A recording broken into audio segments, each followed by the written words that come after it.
ध्यातेन येनाखिलदया भाजां पूर्णा भविष्यति। कहाँ भविष्यति मनो अभिलाषा। आपकी कोई ऐसी अभिलाषा है और आप ये चाहते हैं, भगवान गणेश जी की कृपा से वो अभिलाषा पूरी हो जाएगी, लेकिन अभिलाषा अच्छी रखिए। ऐसी अभिलाषा नहीं कि बगल के पड़ोसी की एक आंख फूट जाए।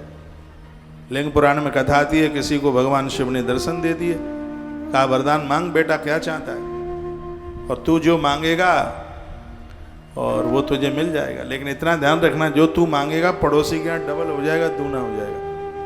कहता अच्छा तप हमने किया और पड़ोसी के यहाँ दूना होगा, तो मांगे दे दो कि पड़ोसी की आंख फूट जाए, मेरी एक आंख फूट जाए। भोलेनाथ ने कहा ऐसा क्यों मांग रहा है? कहा मेरी एक फूटेगी तो पड़ोसी की दोनों फूटेंगी। पड़ोसी की आंख फुड़वाने के लिए अपनी आंख फुड़वाने के लिए तैयार है। कुछ लोगों की ऐसी भी भावना होती है। परमात्मा से कंकड़ पत्थर नहीं, भगवान से भगवान को मांग लीजिए, ईश्वर से ईश्वर को मांग लीजिए, गुरुजनों से गुरुजनों को मांग लीजिए, गुरुजनों के चरणों में वंदन करें, प्रणाम करें, यही मांगे। मांगे ये दे दो कि आपके स्मरण में हम बने रहे। एक कथा आती है, जब सबको विदा किया गया, सुग्रीव को किसने, जामवंत को किसने, और जब अंगद को विदा करने का समय आया तो राम जी ने कहा इसका पिता नहीं है, बेचारा बहुत सीधा है, अंगद हनुमान इसको विदा करके तुम आओ। राम जी ने हनुमान जी को बोला। हनुमान जी विदा करने को जा रहे हैं, अंगद को विदा करने को। अयोध्या की सीमा में बाहर गए तो अंगद हनुमान के कंठ से लिपट गए। हनुमान तुम बड़े बड़भागी हो, राम जी ने सबको विदा कर दिया और भरी सभा में ये कह दिया हनुमान कभी मुझसे दूर नहीं जाएगा, हनुमान सदैव मेरे चरणों में रहेगा। राम बोले थे तुम इतने भाग्यशाली हो हे हनुमान, जब जब तुम भगवान के चरणों की सेवा करो तो बस उन्हें ये याद दिला देना कि अंगद भी आपका एक छोटा सा भगत है। गुरु शिष्य को याद करे, भगवान भक्त को याद करे, तो भक्त के लिए इससे बड़ी और संपदा क्या हो सकती। बड़े आनंद की बातें कही जा रही हैं। ऐसा जीवन जिए हम गुरुजन, हमें याद करते रहें। सर्वकार्येषु ये मर्ता पूर्वमेनं गणाधिपम स्मृष्यन्ति न वै तेषां कार्यहानिर्भविष्यति। जो गणेश जी का पूजन नहीं करेगा, स्मरण नहीं करेगा, उसके काम बनेंगे नहीं। बनते बनते काम अंत में आके रुक जाएंगे। और हो सकता है कि इनमें ऐसे भी लोग बैठे हों, काम बिल्कुल सीढ़ी की ऊपर तक पहुंच गया और पहुंचते पहुंचते ही काम रुक गया, काम होता नहीं, और कह जाते हैं कि थोड़ा सा ही बस रह गया था, बना बनाया काम बिगड़ गया। तो भगवान व्यास कहते हैं कि गणेश को नहीं मानोगे, नहीं पूजोगे, तो किए गए कार्य में ऐसे ही विघ्न उत्पन्न हो जाएंगे। ऐसे एक भगवान गणेश हैं जिनकी पूजा से कोई भी देवता रूठता नहीं, ऐसे गणेश हैं।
गणेश का आह्वान कीजिए, वंदन कीजिए।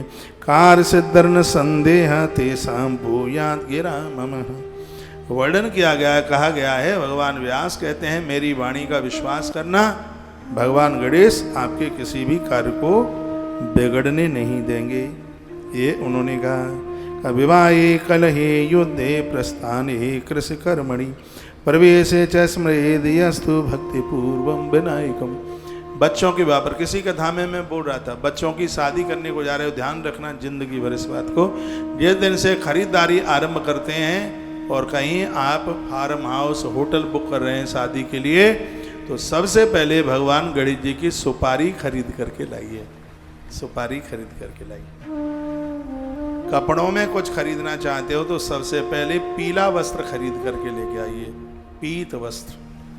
कलावा खरीद के लेके आइए, कपूर खरीद के लेके आइए। देखिए क्या अद्भुत शादी होती है बच्चों की, कहीं कोई विघ्न ही नहीं होगा किसी भी प्रकार का। गणेश जी की सुपारी से ही अपने विवाह का आरंभ करें।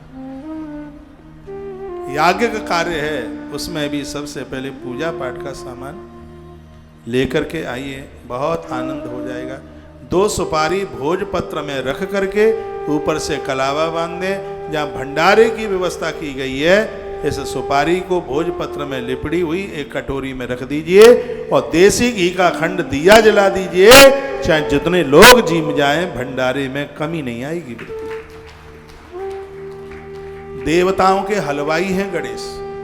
देवताओं के यहाँ जब कोई उत्सव होता है ना, देवताओं के यहाँ तो पच्छा पर कढ़ाई के ऊपर गणेश जी ही बैठते हैं। रिद्धि सिद्धियां पूड़ी बना रही होती हैं और उनके दोनों छोकरे, दोनों पुत्र शुभ और लाभ दौड़ दौड़ करके खीर परोस रहे होते हैं। ऐसा ग्रंथ में लिखा है। ये भगवान गणेश जहाँ जिसके यहाँ बैठ जाएं, वहाँ किस प्रकार की कमी आ सकती है। देवर्षि नारद जी ने गणेश स्तोत्र का निर्माण किया, जो कि नारद पुराण में नारद जी ने गाया है। उस गणेश स्तोत्र, जिनके घर में गणेश स्तोत्र का पाठ होगा, उस घर में कभी भी किसी भी प्रकार की कमी नहीं आएगी। ये भगवान गजानंद की बहुत बड़ी कृपा है। बहुत बहुत धन्यवाद है आप सबके लिए। आप भगवान गणेश जी का ये चरित्र सुन रहे हैं।